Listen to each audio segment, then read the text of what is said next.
Bonjour à tous, bienvenue sur cette vidéo. On se retrouve aujourd'hui pour parler de RC404. C'est une nouvelle norme et peut-être un nouveau standard qui est en train de naître sur la blockchain Ether. Donc je vais vous expliquer tout ça de manière la plus simple possible afin que vous compreniez les avantages, les inconvénients et les risques qui peuvent être liés à cette norme.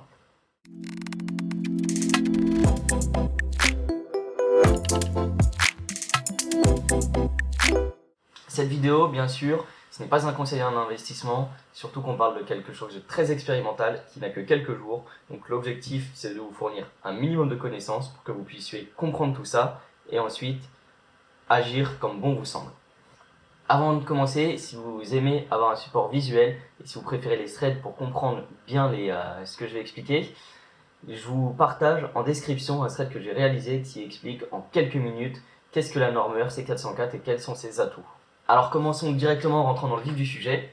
Aujourd'hui, si vous utilisez la blockchain Ether, et même plus globalement, si vous possédez des cryptos, vous avez deux standards qui sont très connus. D'un côté, on a l'ERC20. L'ERC20, ce sont la majorité des tokens que l'on possède aujourd'hui et qui existent en finance décentralisée. Ce sont des tokens comme Chainlink, comme Aave ou comme Curve, qui sont des smart contracts construits sur la blockchain Ethereum. D'un autre côté, on a des ERC 721. Les ERC 721, ce sont des NFT. C'est les NFT tels qu'on les connaît sur la blockchain Ether, des CryptoPunk, des Azuki, des Pudgy Penguin ou tous ceux que vous connaissez. Bien sûr, on a des dérivatifs de toutes ces normes sur les différentes blockchains, sur les autres layers. Le RC404, de son côté, c'est une norme qui veut se nicher entre ces deux existantes et profiter de leurs atouts pour les combiner et améliorer un peu le marché des NFT et offrir plus de possibilités au marché des tokens fongibles. Car les deux sont des tokens, les ERC20 sont des tokens fongibles et les ERC721 des tokens non fongibles.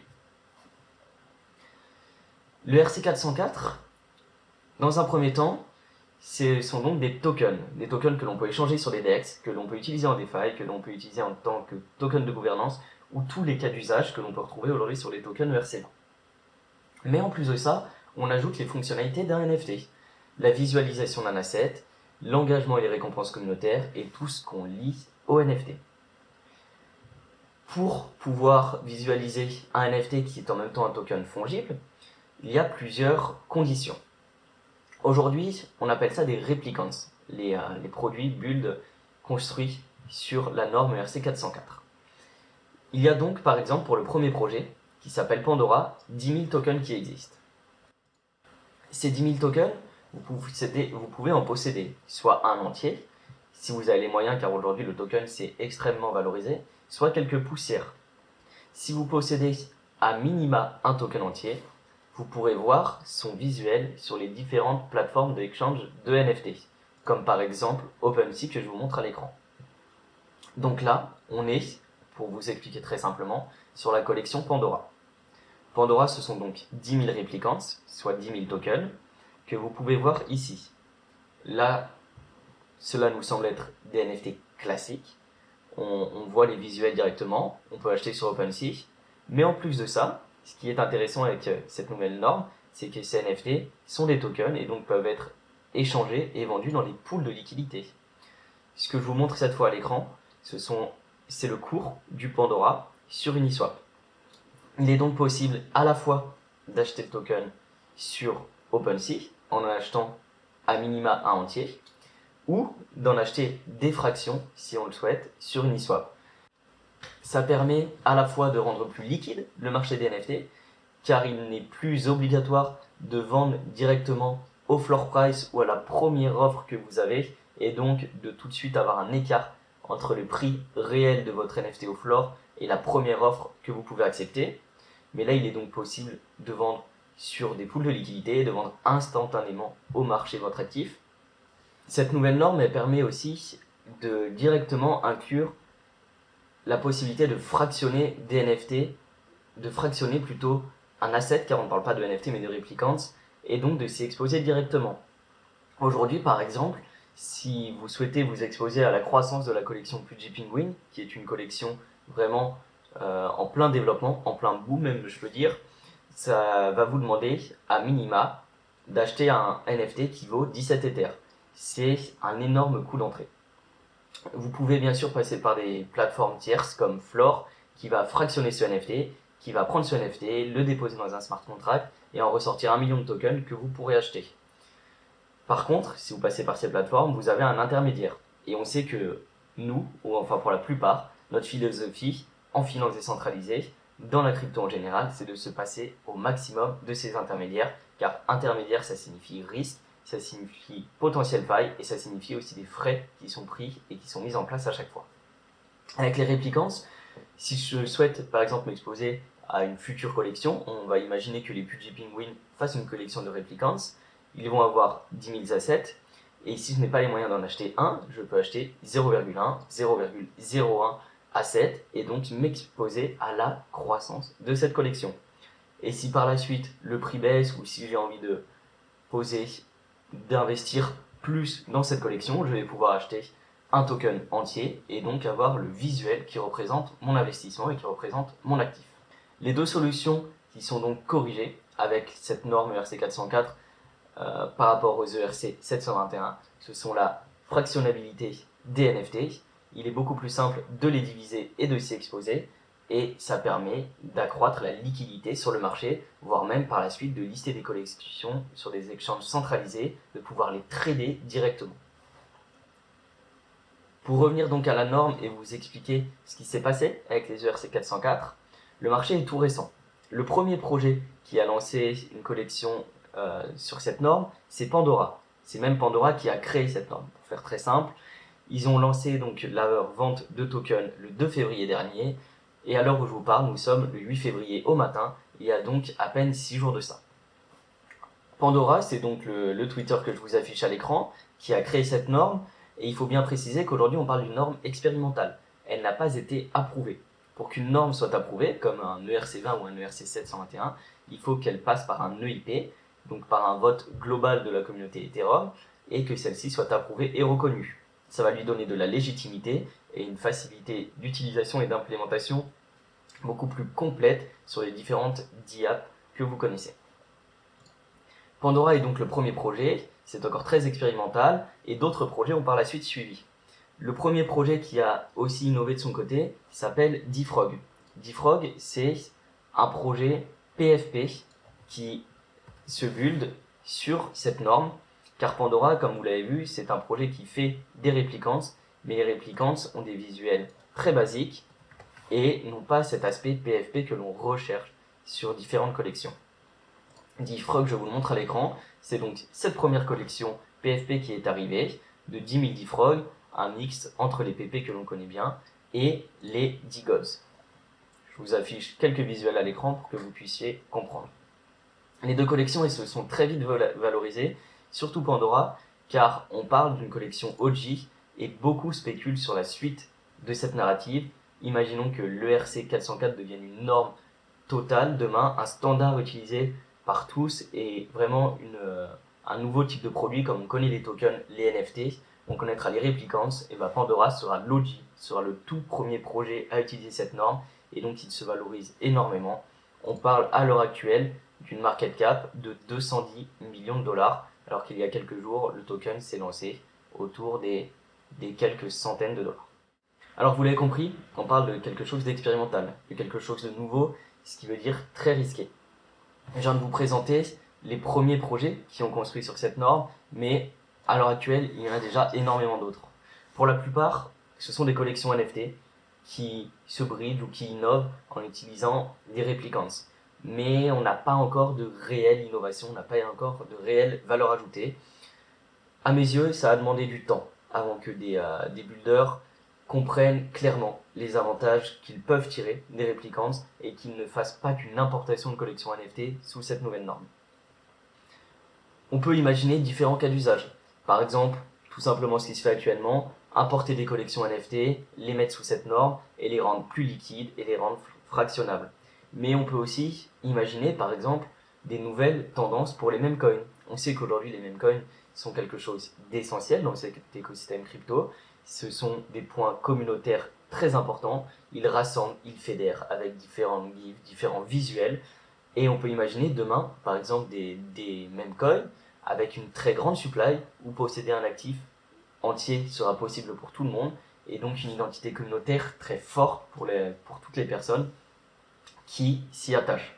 On peut imaginer des nouveaux systèmes de collection et de rareté, car je n'ai pas pris le temps de l'évoquer, mais quand vous possédez donc un replicans, si vous le divisez, vous possédez un replicans entier, vous le divisez en deux, 0,5 tokens sur chaque wallet, et vous le recomposez, vous allez obtenir un nouveau replicans, un nouveau visuel, car vous allez diviser vos tokens et recharger un nouveau visuel de manière aléatoire. Donc le système de rareté qui est aujourd'hui implémenté sur les collections de NFT n'est pas adapté à cette norme. Il y a plein d'autres cas d'usage qu'on peut réfléchir, je ne vais pas tout exprimer dans cette vidéo, mais c'est vraiment un point névralgique et un point sur lequel des builders intelligents vont pouvoir créer des choses ultra innovantes. On parle aussi de DeFi instantané, pour rendre les NFT beaucoup plus liquides, offrir des opportunités d'arbitrage, offrir des opportunités de lending, de borrowing, des listings sur des SEX pour accroître la liquidité. On parle de toutes ces choses-là. Et un point aussi que je trouve très intéressant, c'est qu'aujourd'hui on sait que beaucoup de collections d'NFT possèdent leur NFT, mais possèdent aussi des tokens à côté, qui ont pour la plupart du temps très peu d'utilité et qui servent bien souvent à faire une deuxième levée de fonds pour la team pour engraisser les fonds de portefeuille. Avec cette nouvelle norme, on pourra avoir les deux en un.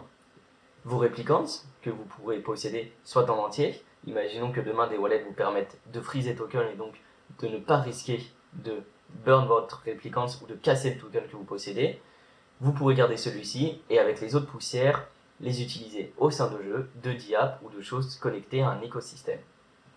On peut donc imaginer énormément de choses avec cette nouvelle norme qui est en train d'apparaître. Mais avant de clôturer cette vidéo, je souhaiterais quand même vous dire d'être prudent. On parle de quelque chose d'expérimental. Il est possible que cette norme disparaisse dans une semaine. Il est possible que cette norme soit un standard, comme Ordinal l'est devenu sur Bitcoin. Mais restez prudent. Ce que je vous affiche à l'écran, c'est ce que l'on appelle le cycle de hype d'une nouvelle tendance. Enfin, c'est plutôt ce que j'appelle le cycle de hype d'une nouvelle tendance, et je me base là-dessus pour comprendre comment marche une tendance et savoir à quel moment nous en sommes. Globalement, toutes les tendances marchent de cette manière. On a une phase de lancement, une phase de sommet avec des attentes surdimensionnées, une incompréhension, souvent de la technologie sous-jacente derrière un produit, et donc une survalorisation de celui-ci. Ensuite, ce que l'on appelle le creux des désillusions. La tendance, en fait, n'était pas si bien. La tendance ne servait à rien, ce n'était qu'une bulle spéculative et maintenant elle est morte. Puis, une pente de consolidation, où ceux qui sont restés, ceux qui ont compris la valeur sous-jacente, ceux qui ont compris comment innover sur cette nouvelle technologie, vont construire les projets qui demain seront les projets phares de cette nouvelle tendance. Et ensuite, ce qu'on appelle le plateau de productivité, les choses deviennent pérennes, les projets se développent, et là on parle de réel cas d'usage ou de réelle innovation. Par rapport à l'ERC 404, je vous ai mis globalement les différentes phases que l'on devrait rencontrer. Donc on parle de lancement, naissance des ERC 404, le 2 février, le premier projet qui arrive, c'est Pandora, le projet OG de cette nouvelle tendance qui sera peut-être phare demain ou qui disparaîtra peut-être. Le sommet des attentes surdimensionné. Là, on parle de survalorisation des projets et énormément de projets opportunistes. Quand demain, toutes les petites collections NFT qui ne marchent plus, qui sont mortes, vont passer sur les ERC 404, dites-vous que l'on sera sur ce sommet des attentes surdimensionnées. Quand on vous dira que les ERC 404, de manière grand public, sont les NFT de demain, sont la nouvelle norme, là, on sera sur ce sommet. Et bien sûr, le point le plus important, c'est quand on aura des listings de ces tokens sur des exchanges centralisés high tier. On n'aura à mes yeux pas des listings sur des exchanges top tier comme des Binance ou Coinbase de suite, mais on l'aura sur des gros exchanges comme KuCoin, comme OKX, qui aiment surfer ces tendances car elles génèrent du volume. Quand on sera à ce moment-là, on sera probablement au sommet. Beaucoup de projets vont se valoriser, ce sera assez fou et Twitter ne parlera que de ça. Ça sera probablement un moment de sortir même si vous comprenez la technologie sous-jacente et qu'elle est intéressante. On va arriver ensuite dans quelques mois dans le creux des désillusions. C'est le moment où tous les projets opportunistes qui n'avaient pas marché en NFT, qui ont bridge en ERC 404, vont mourir. Tous les projets qui ont scam vont mourir et disparaître. Mais c'est dans ce moment-là que ceux qui comprennent vraiment l'intérêt des replicants vont créer des solutions pertinentes, vont innover et ne vont pas se contenter de faire du NFT sous une nouvelle norme, mais ils vont vraiment créer des produits qui ont de la valeur ajoutée sous cette norme. Ensuite, une pente de consolidation et un plateau de la productivité avec cette fois un second cycle de hype, une simplification d'utilisation des produits avec par exemple, comme je vous le disais plus tôt, peut-être des wallets qui vont supporter les ERC404, qui vont permettre de geler vos tokens pour ne pas risquer de les casser, de perdre votre visuel qui est rattaché, et des listings sur les sectes top tier comme Binance ou Coinbase.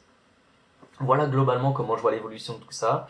Je le compare un peu à Ordinal, avec une première phase Ordinal où on avait une hype début 2023 de mémoire, et une incompréhension, beaucoup, une difficulté d'accéder à ces ordinals et d'en posséder, puis des longs mois de consolidation avant que la hype revienne et que la technologie soit plus facilement accessible. À mes yeux, globalement, on est au mois de mars 2024, on va probablement avoir 2-3 semaines de hype autour des ERC404 avant que cela en prenne un coup, puis 6 mois de construction de projets pertinents et dans lesquels les projets OG vont se renforcer, et par la suite, vraiment une effervescence de tous ces projets, un ERC qui sera peut-être validé via une EIP, et des projets intéressants, innovants, sur lesquels on pourra s'exposer. Ce que je vous conseille encore une fois, c'est que si on a ce type de momentum de marché, si cette norme s'avère pertinente, restez, surtout quand on sera dans ce moment de creux des désillusions, où beaucoup diront que la hype est morte, que ce n'était qu'une bulle, et que le RC404 ne sert à rien, car c'est dans ce moment-là qu'il faudra dénicher les projets pertinents. Voilà pour cette vidéo. Je pense qu'elle a été assez longue et assez complète. J'espère qu'elle vous aura permis de comprendre ce qui se cache derrière les ERC404, leurs atouts par rapport à des ERC20 et des ERC721. Et si vous souhaitez plus d'informations, abonnez-vous à cette chaîne, suivez-moi sur Twitter, je vais essayer de traiter le sujet le plus possible dans les jours à venir. Merci pour tout, ciao ciao, c'était Matt.